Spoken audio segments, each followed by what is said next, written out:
নমস্কার বন্ধুরা, আমি তন্ময় আর আপনারা আছেন ইনফরমেটিভ তন্ময়ের সাথে। বন্ধুরা, আপনারা কি জানেন ভারতের সবথেকে নোংরা 10খানা শহর পশ্চিমবঙ্গের মধ্যেই আছে?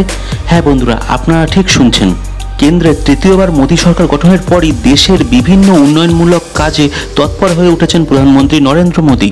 বেশ কিছুদিন আগে বিভিন্ন রাজ্যের টাকার অনুমোদন দিয়েছিলেন কেন্দ্র, এর সঙ্গে অতিরিক্ত কিস্তির টাকাও দেওয়া হয়েছিল।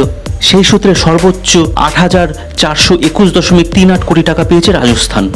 পশ্চিমবঙ্গের কপালেও জুটেছিল অনেক টাকা। তবে সম্প্রতি পশ্চিমবঙ্গকে আরও টাকা বরাদ্দ দেওয়ার সিদ্ধান্ত নিল কেন্দ্র।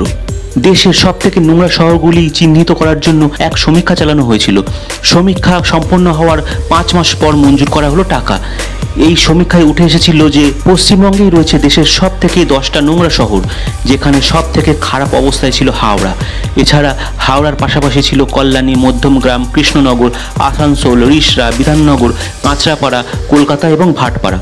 তবে এই তালিকায় কলকাতা এবং ভাটপাড়া ছাড়া বাকি 8টি শহরের স্বচ্ছতার পয়েন্ট 1000ও পার করতে পারেনি, যার জেরে মারাত্মক অস্বস্তিতে পড়েছিল রাজ্য সরকার। এবার কেন্দ্র দ্বিতীয় স্বচ্ছ ভারত মিশনের আওতায় পশ্চিমবঙ্গের জন্য টাকা বরাদ্দ করল। বাংলার শহরগুলিকে পরিষ্কার ও জঞ্জালমুক্ত করতে মোটা টাকা বরাদ্দ করল মোদী সরকার। পশ্চিমবঙ্গের জন্য প্রায় 860.35 কোটি টাকা মঞ্জুর করল কেন্দ্র। একটি সমীক্ষায় জানা গেছে যে প্রতিদিন পশ্চিমবঙ্গের বিভিন্ন শহর থেকে 4046 টনের মতো কঠিন বর্জ্য পদার্থ পাওয়া যায়। সেই বর্জ্য পদার্থগুলির ব্যবস্থার জন্য রাজ্য সরকারের তরফ থেকে কেন্দ্র সরকারকে একাধিক প্রস্তাব দেওয়া হয়। পাশাপাশি 4500টি বর্জ্য সংগ্রহের ইউনিট এবং 4800 বেশি কম্পোস্টিং প্ল্যান্ট বসানোর প্রস্তাবও দেওয়া হয়েছিল রাজ্য সরকারের তরফে। অবশেষে 5 মাস পরে সেই প্রস্তাবনায় সবুজ সংকেত দেওয়া হলো কেন্দ্রের তরফে। গত বৃহস্পতিবার কেন্দ্রের তরফে একটি বিজ্ঞপ্তি জারি করা হয়েছে, যেখানে বলা হয়েছে যে পশ্চিমবঙ্গ সরকারের তরফ থেকে যে প্রস্তাব দেওয়া হয়েছিল সেইগুলির কাজ দ্রুত গতিতে এগিয়ে নিয়ে যাওয়ার জন্য বাড়তি অর্থ মঞ্জুর করা হয়েছে।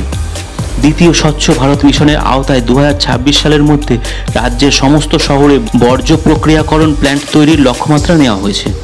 প্রসঙ্গত, এর আগে 2014 সাল থেকে 2019 সালের মধ্যে প্রথম স্বচ্ছ ভারত মিশনের আওতায় পশ্চিমবঙ্গকে 911.34 কোটি টাকা বরাদ্দ করা হয়েছিল। এরপর ফের দ্বিতীয় দফায় সেই বরাদ্দের অঙ্ক প্রায় 1.5 গুণ করে 1454.3 কোটি টাকা করা হয়েছে।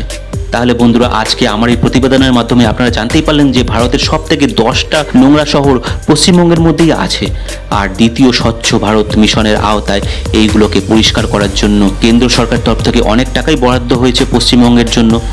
বন্ধুরা, আজকের এই ভিডিওটা আপনাদের কেমন লাগলো কমেন্ট করে অবশ্যই জানাবেন। ভিডিওটা ভালো লাগলে একটা ছোট্ট লাইক দিয়ে দেবেন। চ্যানেলে নতুন হয়ে চ্যানেলটা সাবস্ক্রাইব করে নিয়ে বেল আইকনটাকে অন করে দেবেন। তাহলেই আমার পরবর্তী সমস্ত ভিডিওর আপডেটের নোটিফিকেশান চট করে আপনাদের মোবাইল স্ক্রিনে পৌঁছে যাবে।